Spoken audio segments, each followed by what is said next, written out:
Welcome to You Make the Difference. I'm Wanda Walker, and today I have as my guest Shay Thornton. Shay is the director of the Troup County DFACS Office, Department of Family and Children's Services, and she also serves as the interim director for the Meriwether DFACS Office. Welcome to the show, Shay. Thank you so much. I'm glad I'm here. Now tell me, what are the services that the Department of Family and Children's Services offer? Well, we have two kind of units that we have. One of the units that we have is for services to families, which is your food stamp program, which is now called SNAP. We have a TANF program, which is a temporary assistance for needy families, and we have Medicaid and we have child care. Okay, now tell me, why is food stamps called SNAP?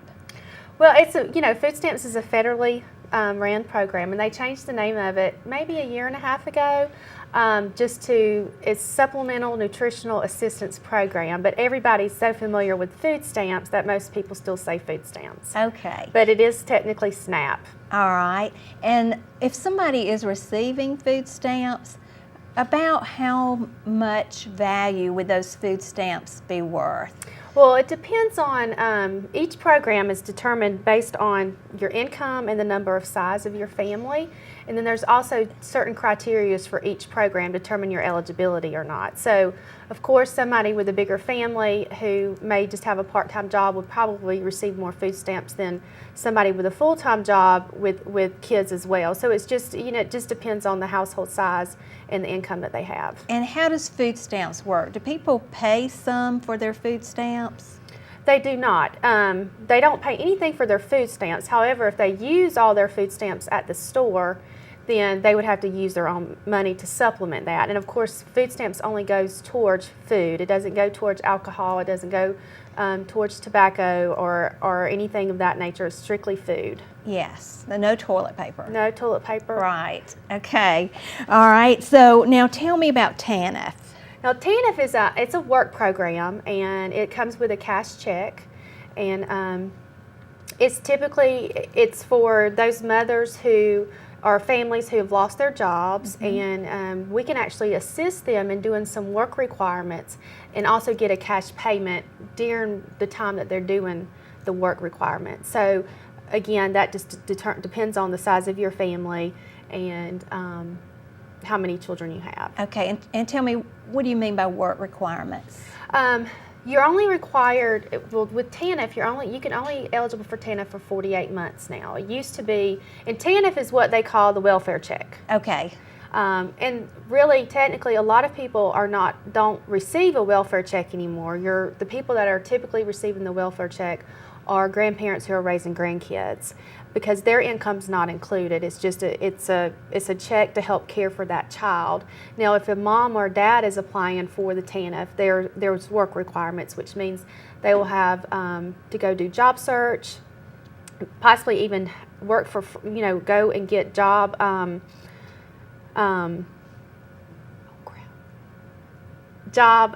experience, yes, so that they can get a job. Okay. All right, and you mentioned it's 48 months. Mm-hmm. Is there a limit to the time that people can receive? Yeah, it's a lifetime. TANF.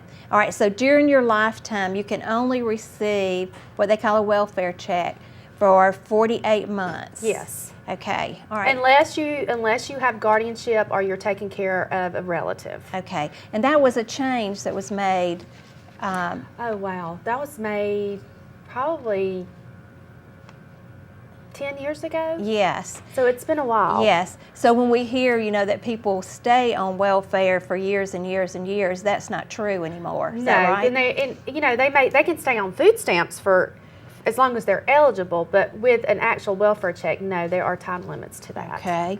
All right. Now tell me about Medicaid. Medicaid, we have 3 or 4 different types of Medicaid. We have low-income Medicaid, right from the start Medicaid, and again, it will depend on your family circumstances and which criteria you will go under. We also have Medicaid for ABD, which is our adult blind and disabled community.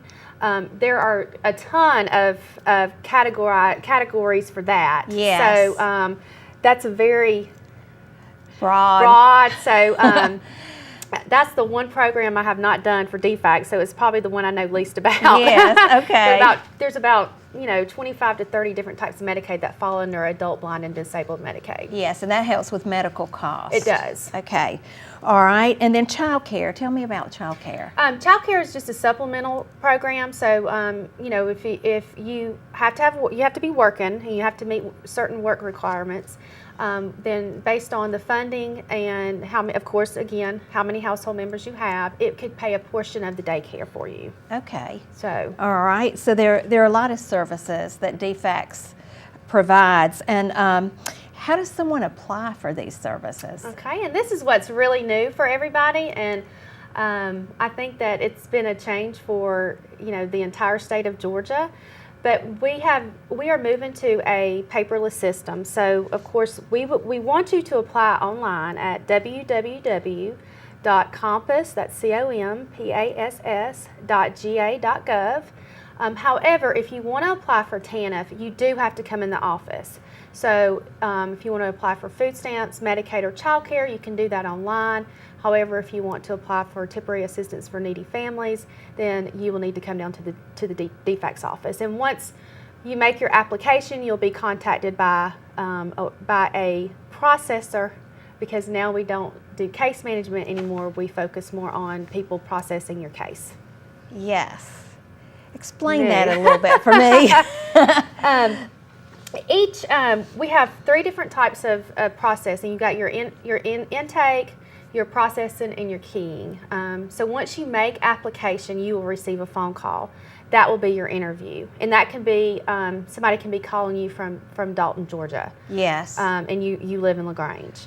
And then once you're interviewed, your case is then moved forward into what's called a queue. Yes. And then there's workers that just pull out of that queue and work up your case. So they may be sending you out information to, what you need to return. You can always return your information to your local DFACS office. Yes. So say if somebody in Blairsville is interviewing you and you need to turn in some paperwork, you don't have to turn your paperwork into Blairsville. You would go ahead and turn it into the DFACS office. We even have scanners where you can scan the information in yourself. So you won't even have to see anybody. You could come in, you can put your client ID number, your password, scan the information in, it goes into that queue, it alerts the worker that everything's there, and then they finish processing your case. Yes. So it's really, instead of people coming and being interviewed at the Department of Family and Children's Services, they're really being interviewed by phone, and the caseworker is working up their case and providing their services for them. How do you see that that's working? Is it working well? Well, when we initially went up, it was nobody likes change. Yes. So it was very difficult. We had long wait times for the 800 number that I can give out in just a second. And it was just a lot, Yes. and we were not able to hire staff, so the wait time couldn't, the phone system couldn't handle the wait time. People were being dropped. However, we have moved forward with better technology. Yes. And effective December of 2014, we will have a whole new platform where nobody should be dropped or anything of that nature. So it's just kind of getting the right technology with the volume of people that are calling in. Yes, and that was a real significant change, Yes. wasn't it? Yes. And so, are you finding that the people are able to do things like bring in their materials and scan them and really? And we have what's called navigators, that if you come in and you want assistance, we still provide that customer service assistance. Yes. But there is just still the process that the department, that the state of Georgia wants us to follow, so we try to stick to that. But we do have people in the office that are available to help. And did that system come about because of cuts in state funding, or was that just something progressive that? I think it kind of relates to a lot of things, the economy not being where it needs to be and more people needing the assistance. And then also with cuts, we weren't able to hire any new staff. Yes. So our staff was carrying way more caseloads than what they really could manage. So this was a way to get get the process across the board, and that they were managed. Everybody was managed the same. Okay. And tell me, have you already told me about the call center? That was one of the questions. Tell me about the call The center. OFI call center. Okay. Yes. Yes, Now, you've the already- OFI call, no, I hadn't. Okay. The OFI call center is, that is the number if you receive food stamps, Medicaid, or child care, and you want to call and get information about your case. If you miss your interview when the state calls you, then you need to call this number. This was the number that was extremely long wait periods, but that number is 877-423-4746. And like I said, if you want to make a change to your case, like if you're moving, if your income is decreased or increased, you want to make those changes to that number. Yes. Okay, now let's talk about protective services. Yes. Okay, if someone feels a child may be being abused or neglected, what should they do? And this has changed too. You used to call your local DFACS office, and we had an intake worker. Well, now they have also moved Georgia to a statewide intake line. So you would have to call an intake number. And again, these people are sitting all across the state. So it's not, I'm not real sure who you may or may not talk to. Yes. But that number is 855-422-4453. And you can call that line 24 hours a day, 7 days a week. It's always opened. However, between Monday and Fridays, between 11 a.m. to 5 p.m., you may have a little bit longer of a wait time, but the wait time should not be more than 1 minute to 2 minutes. Yes. And then sometimes if the call volume gets too high, they'll have service techs answer the phone, take down your information, and then call you back to gather additional information just so that you're not waiting on the line for long periods of time. And I'm sure they prioritize the situations that come in, right? Like if I've just heard through the grapevine that something might be happening, that might not get as high priority as somebody witnessing something happening, or the severity of the case. How would that work? The severity of the case actually happens once the report's made. So all reports are treated the same. Okay. So once a report comes in, it's looked over by the intake worker and by the intake supervisor, and it is then it will be sent down to the county of where they live to determine what type of case it will be. And we have two types of cases for the Child Protective Services units, which is either an investigation or a family support case. Okay, and tell me what the differences are between those two cases. Sure. With investigations, in the report of the investigations, there may possibly be maltreatment where the child may be unsafe. Those particular cases are ones that are immediate to 24 hour. They're your cases where there's visible bruising, burns, the child's afraid to go home, things of that nature. Now, a family support case is where there may be some neglect. However, it's just the fact that the family needs support. Yes. And so we go in to help provide support. And it's not an investigation. It's more done as a family setting. Almost kind of like a family team meeting. We got this report, let's talk about it. Are there some services that we can connect you with in the community so that we can reduce the risk that's going on in your home? Yes, and also I'm aware, and I'm sure you are too, about the Safe Families through Twin Cedars that they're developing, that will be a partnership between churches and families that aren't ready to have their children go into foster care, but there are some issues. Candy Gibson is the director of that program, and she will be looking for churches who are willing to work in that program to locate families that would be willing to take children into their home temporarily while the parents get their situations worked out and those kinds of things. I know they want to work with DFACS too, so that maybe families that you have and identify that would fit into that program will be easily served by that program. Right, and I'm on the steering committee for that, so we are trying to work in partnership with Safe Families. So hopefully there'll be more to come about that. And we're hoping that some churches will step up and they'll have some families that they can identify to help out. Yes, and that's a really neat program, because the goal is to have like families serve as kind of foster parents, but pre-foster parents, but then have other families in the church support that family. Right. And so we're really excited about that happening, and I know that there'll be more information going out to churches about that really soon.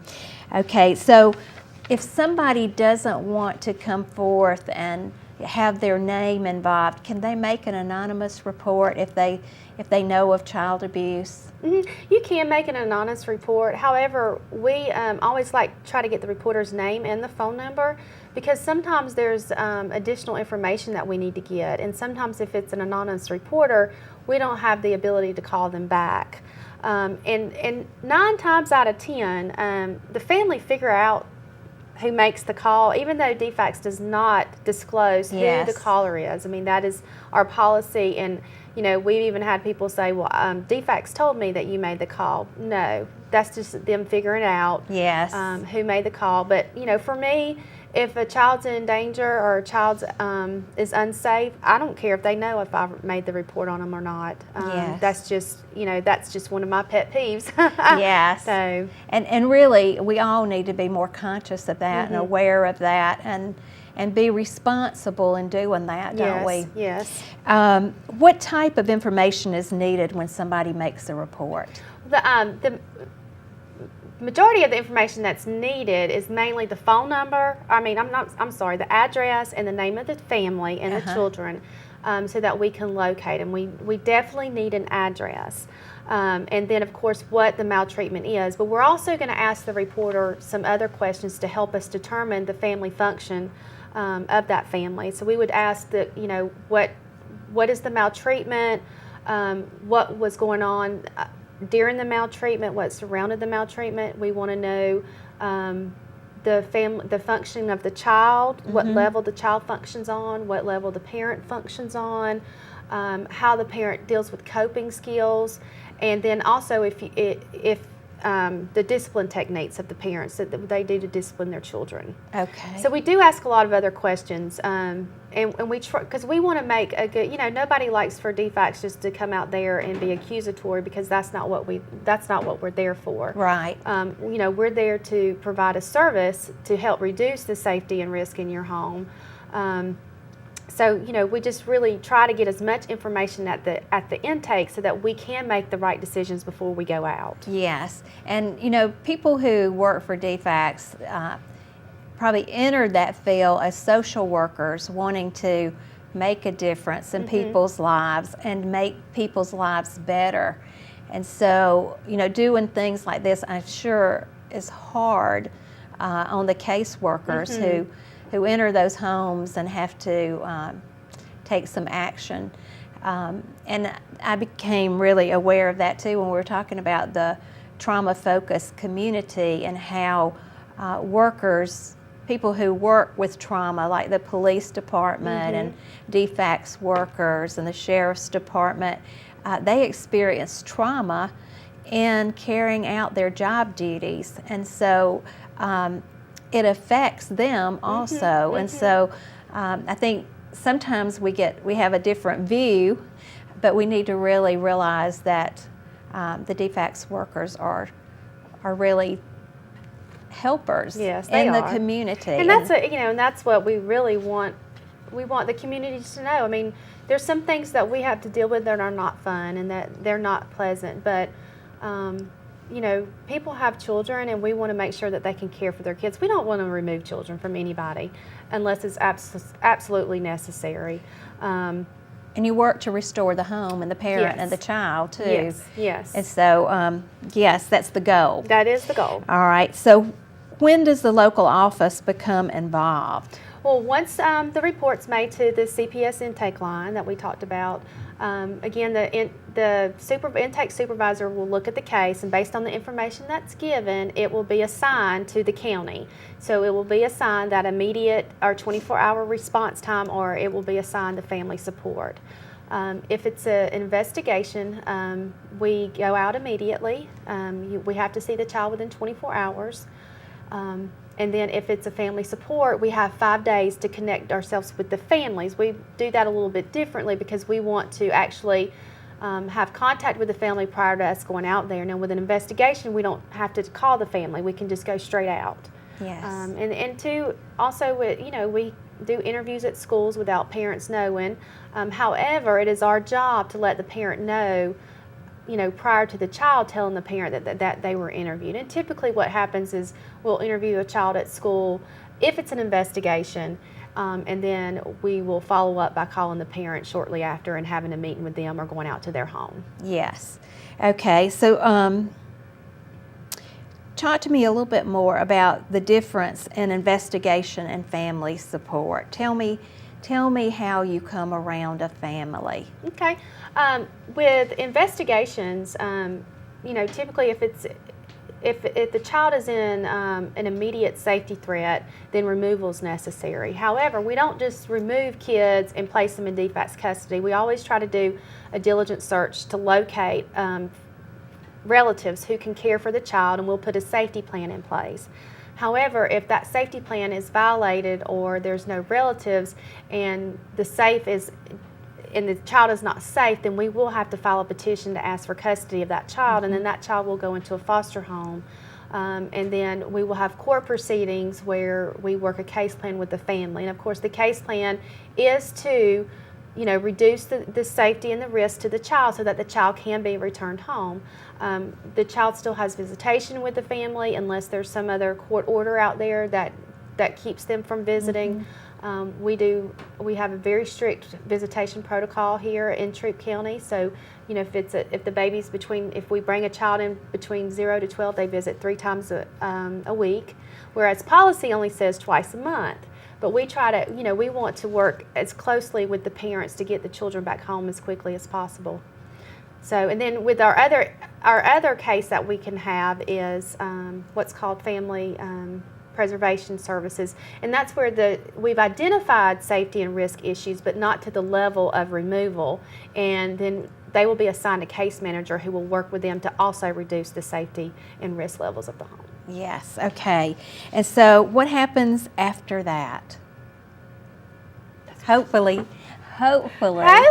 we can family gets back together, right? Yes, hopefully we will reunify the families in the placement cases, and sometimes there's instances where the family just can't get it together, and then we will take a different avenue of looking for an adoptive home for that child, so that the child can have a permanent family, because we don't want the child to be lingering in foster care for years and years. Yes. And so with federal guidelines is that we try to have a child, if a child cannot be returned home safely, then it will be our goal to try to have a permanent family for that child within 24 months of them entering foster care. Yes. And so in your experience, how long have you been in DFACS? For 17 years. For 17 years. In your experience, have you seen some situations that have turned around in such a way that has been rewarding for you? Oh, absolutely. Yes. Absolutely. And how often do you see these cases turned around? I would say probably, 50 to 70% of our cases get turned around. Yes. So I mean, it's a pretty good number, and it's always rewarding when you see a parent make changes in their life, because it's just their behavior. They have to make changes in their behavior. It's not the person, it's their behaviors. So it's always good to see if we get a mom in rehab and she's there for a while, and then we get to send the children up there with her, and then she's graduating. Those are always just the things that we love to see. Yes. And they happen often.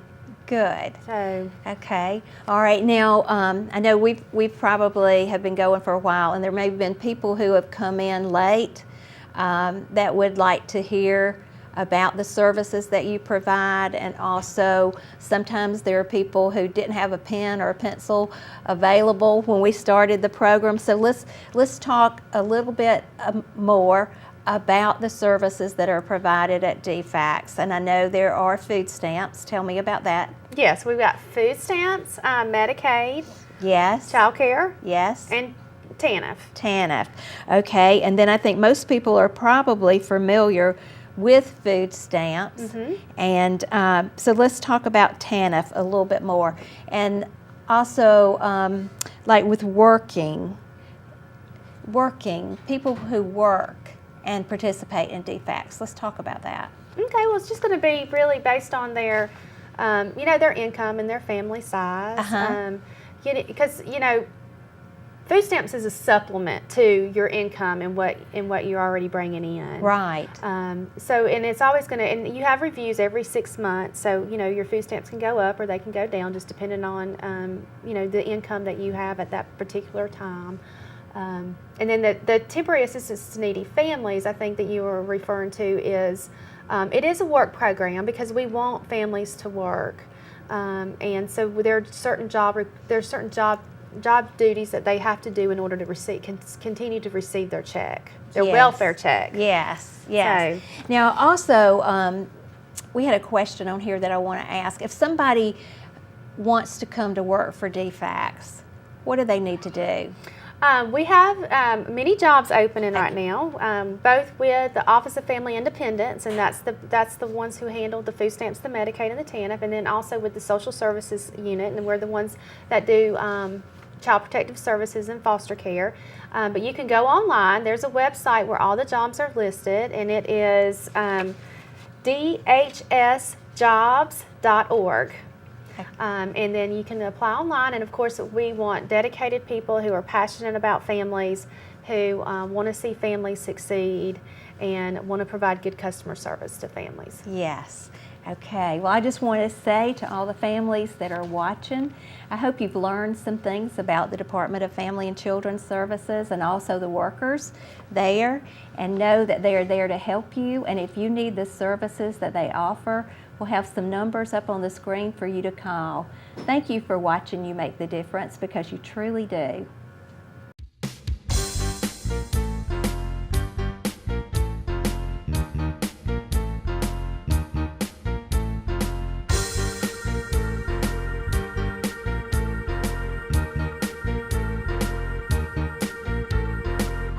Got a promise from heaven.